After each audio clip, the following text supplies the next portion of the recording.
ello nos da un enorme gusto darle la bienvenida a Alejandra Haas, titular del Consejo Nacional para Prevenir la Discriminación, el CONAPRED. Alejandra, muy buenas noches, gracias por venir. Bueno, pues estábamos aquí comentando antes de entrar al aire que un evento realmente inédito, ¿no? El encuentro del presidente de la República con una comunidad que, como tú también comentabas, ha sido tremendamente discriminada en nuestro país, ¿no? Así es, Leo. Yo creo que es un hecho histórico, hay que reconocerlo como tal. Es histórico de muchas formas. En primer lugar, porque nunca había ocurrido que un presidente de la República recibiera en los pinos a los colectivos LGBT, que escuchara de primera mano de las organizaciones y de los líderes históricos cuáles son las problemáticas, que son muchas, sí, desde los temas de delitos de odio, de crímenes de odio por homofobia, pasando por las problemáticas de salud y también, digamos, en general la identidad de las personas trans, el tema, desde luego, de las familias, cómo las familias se enfrentan a problemáticas de matrimonio, adopción, los temas escolares, en fin, es una gama muy amplia porque no es realmente una comunidad, son colectivos distintos, con problemáticas diferenciadas, pero que finalmente lo que sí comparten en el fondo es la experiencia de la homofobia, que puede ser muy violenta.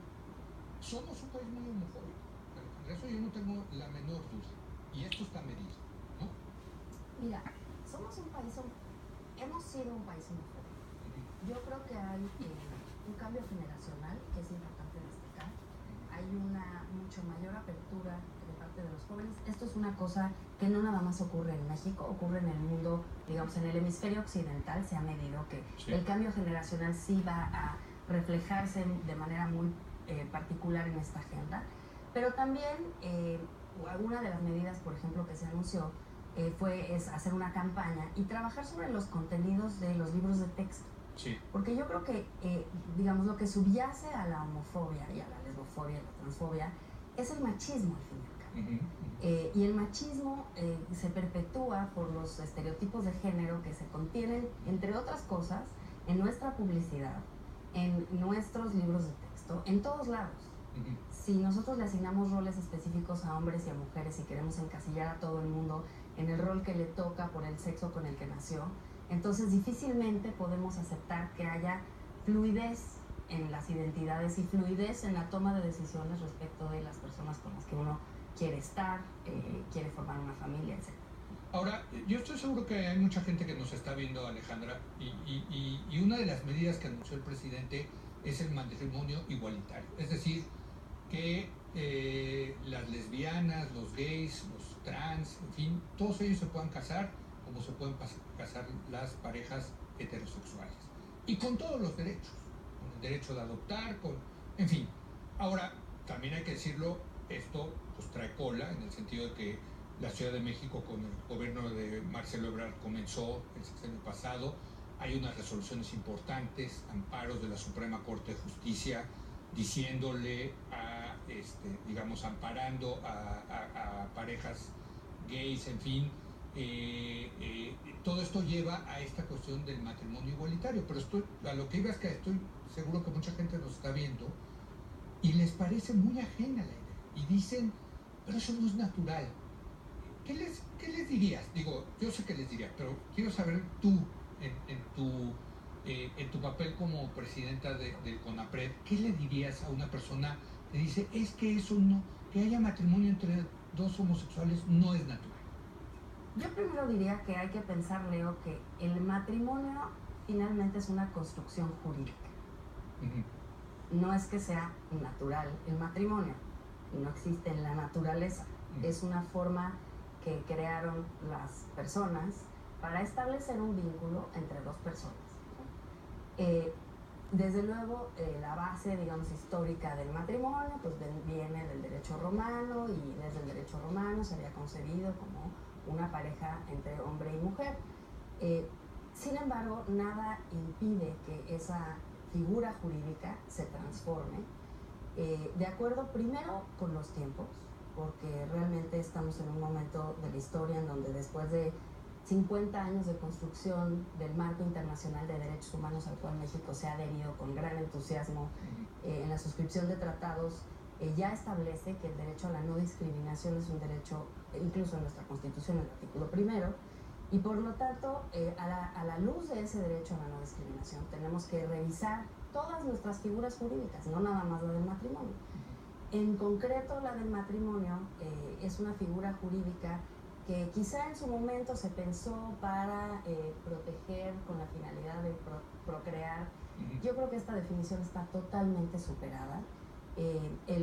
La Suprema... Los valores de la sociedad han cambiado. Los valores han cambiado, pero además sí hay que reconocer que estas son reivindicaciones históricas, porque finalmente, pues, ¿por qué la sociedad le va a impedir a dos personas decidir con quién forman una comunidad de vida? Realmente, en una democracia constitucional como la que estamos construyendo, lo que queremos es que las personas tengan total libertad de desarrollarse plenamente, y una parte de ese desarrollo pleno implica decidir elegir quién es tu pareja. Ahora, ¿por qué es importante otorgarles el derecho del matrimonio igualitario? Porque muchos te dicen, bueno, está bien que vivan juntos, que se emparejen, etcétera, pero no les tienes que dar el derecho al matrimonio. ¿Por qué sirve darles el derecho al matrimonio?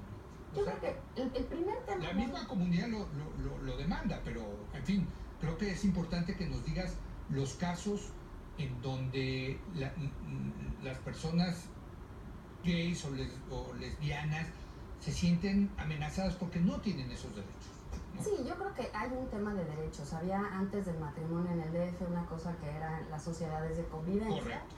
En donde era un acuerdo entre dos personas que no necesitaban ser pareja, digamos, que establecían una comunidad de vida, pero no reconocía el mismo régimen. Hay un problema sustantivo, desde luego, en relación con el derecho de adopción, y los términos en los que se adopta, los temas de seguridad social, todos los vínculos y todos los derechos que se derivan de la figura del matrimonio.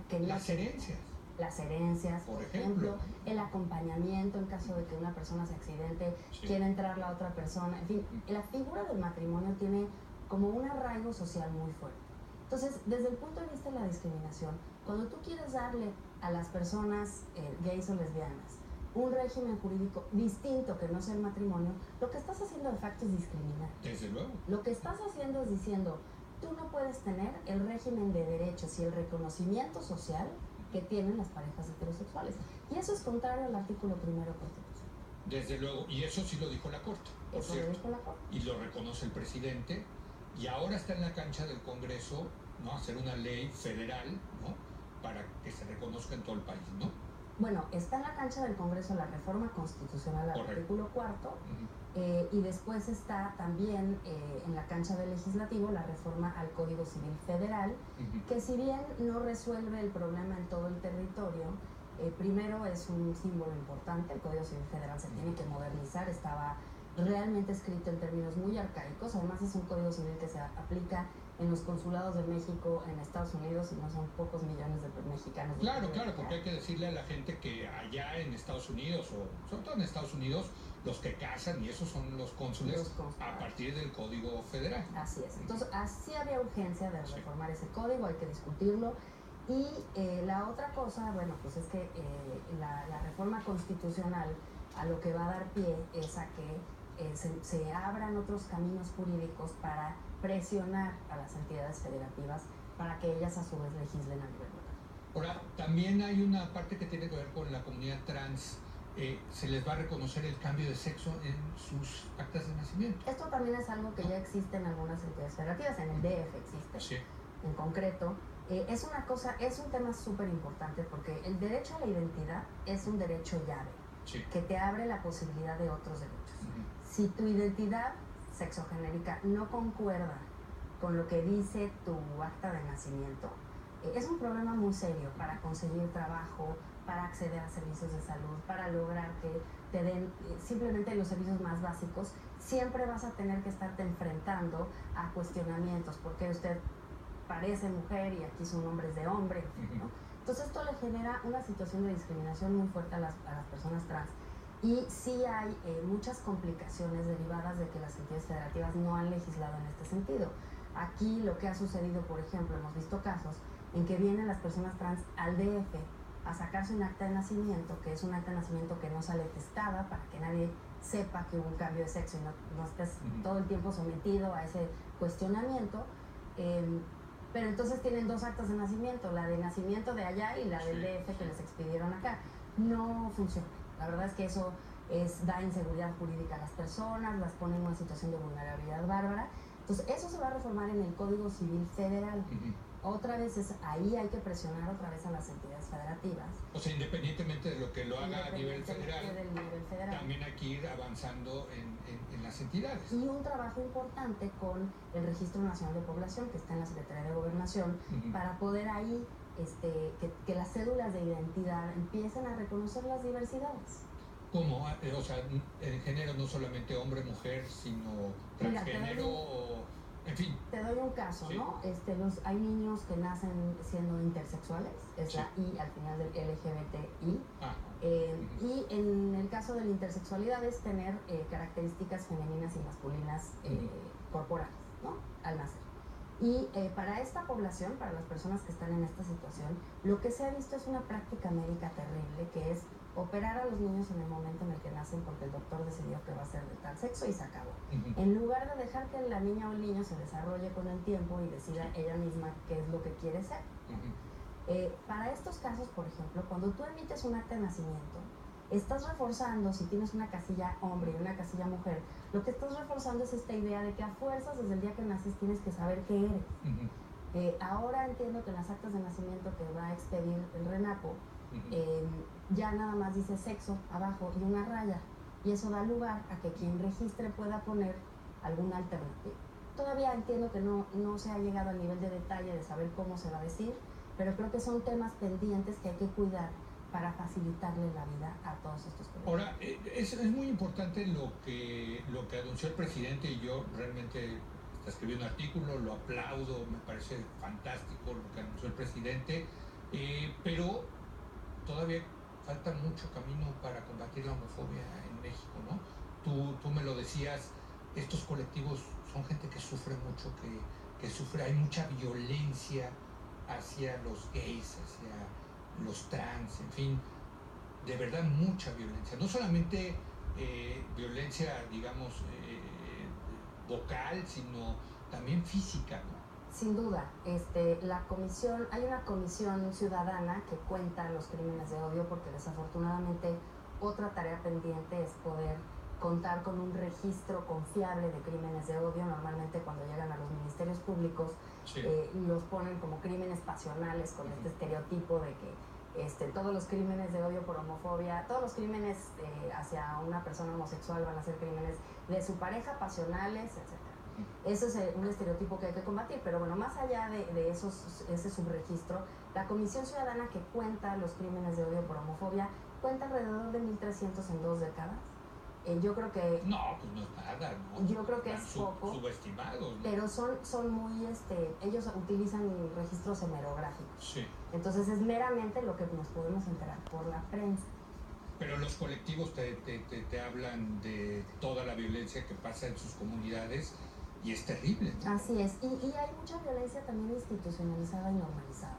Y hay que luchar contra eso de una manera muy decidida y generar acciones contundentes, simbólicamente importantes, como el evento del 17, para mandar el mensaje de que esto no es aceptable.